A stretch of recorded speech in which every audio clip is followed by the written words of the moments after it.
Operasi gabungan pasukan Rusia kembali memperlihatkan hasil mematikan di salah satu garis depan pertempuran. Dalam rekaman yang diunggah ke Telegram Selasa 2 September 2025, tampak jelas ledakan demi ledakan yang menghantam posisi militer Ukraina.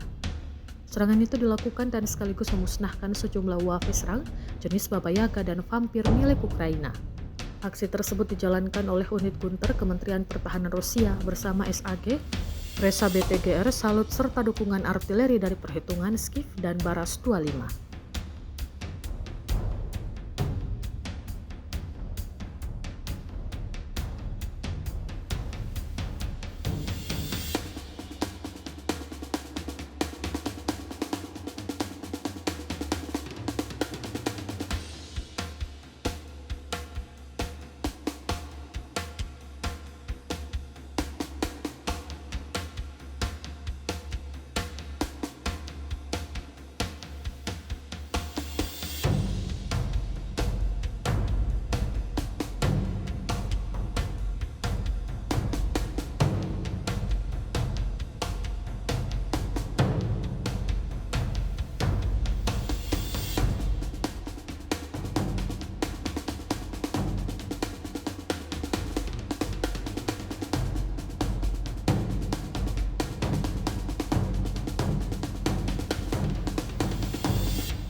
Download Tribun X sekarang, menghadirkan lokal menjadi Indonesia.